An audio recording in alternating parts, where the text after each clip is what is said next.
자, 시험지 203번. 자, 기억, x가 9에 가까워질 때 fx는 2에 가까워진다라는 거죠. 예. 자, 그렇게 됐을 때 다음과 같은 극한값은 10이다라고 표현되어 있는데, 자, 얘의 극한값은 어찌됐든 간에 유리화를 시키면 되는 거니까, 유리화의 기본적인 전제는 합쳐 공식을 쓰기 위해서 루트 x 플러스 3을 곱해주고, 분모에다, 분자에다가도 똑같은 것을 곱해주셔야죠, 이렇게. 그럼 기억에, 자, 지금 선생님이 만들어 놓은 식의 좌변은 다음과 같이 이렇게 될 겁니다. x가 9에 가까워질 때, 그러면 유리화를 시키면 x-9가 되고요. 그죠? 네, 이렇게 되고, 위에 원래 x-9가 있었고, fx가 이렇게 존재하고, 루트 x 플러스 3 이렇게 존재합니다. 그럴 때 얘하고 얘는 같은 거니까 약분해서 없어질 것이고, 이거의 극한값을 구하는데, 이게 이런 형태로 지금 제시되어 있기 때문에, 얘하고 얘의 극한값은 얼마냐면 2라고 확정 지을 수 있고, 자, 얘도 수렴하는 거니까 문제 안 되죠. 예, 9를 여기다 대입하면, 자, 그러면 루트 9가 돼서 3이 될 것이고, 플러스 3 되면, 자, 이거는 6이니까 6이 12 하고 나와서 기억이 참이 되는군요.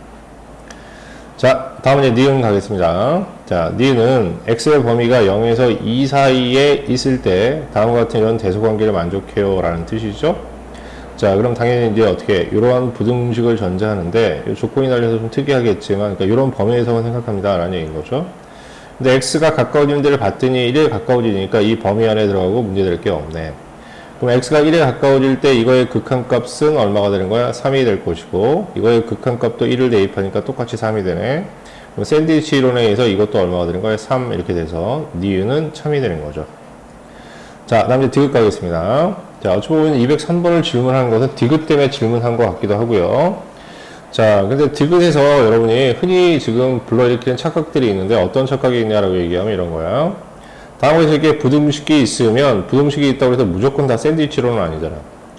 그런데 얘가 hx, fx가 0이면 gx는 수렴한다 라고 표현되어 있습니다.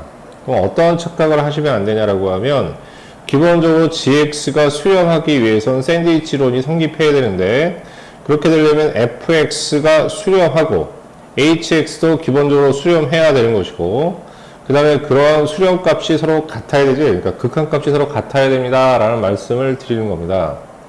자, 그런데 이렇게 hx 빼기 지금 fx를 뺀다고 해서 그게 0에 수렴한다고 해서 그럼 얘하고 얘가 반드시 수렴을 하느냐, 다시 얘기하면 hx가 하고 fx가 수렴을 하느냐, 이것도 문제이고, 수렴했다고 쳐서 그걸 극한값은 또 같으냐 라는 이런 부분도 문제가 됩니다. 결론부터 얘기하면 그런 일은 그렇지 않을 수 있어요 라는 거예요.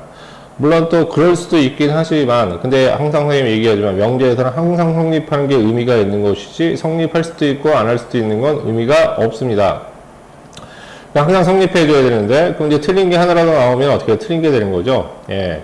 근데 이게 지금 선생님 이야기로 확 안 와닿을 수도 있으니까 이제 정말 디귿은 이제 발레가 필요한 것이고, 그럼 발레를 한번 들어 설명하는데, 근데 항상 이제 누누이 생기는 문제는 어떤 거냐면 발레를 들은 게 그렇게 만만한 일은 아니야.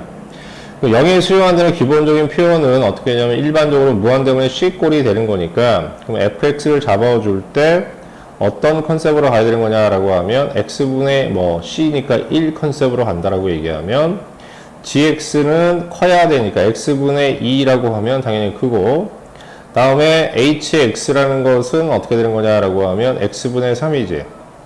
그럼 이런 상황에서 얘의 극한값을 구하면 얘도 0이고 얘도 0이 돼버리니까 얘가 0에 수렴한다는 표현이 맞기 때문에 이런 식으로 발레를 잡을 수 없지. 그러니까 이건 발레가 될 수 없잖아. 그러면 얘 이런 상황에서 근데 뺀 상태에서 0이 된다고 하면 같은 것끼리는 어떻게 되는 거야? 없어지는 거겠지.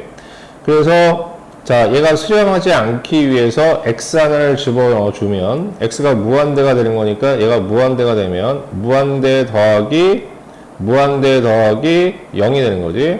그럼 이건 어찌됐든 간에 무한대가 돼버리잖아. 그러니까 수렴하지 않습니다.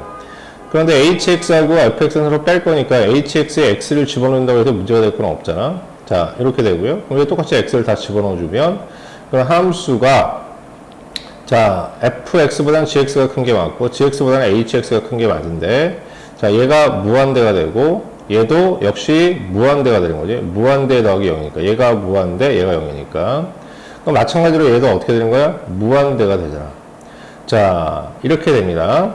자, 그런데 얘는 만족하는 것이지. 왜 그러냐면 hx 빼기 fx를 빼면 자, 얘 날라가고 x분의 3에서 x분의 1을 빼주는 거니까 x분의 2가 되죠.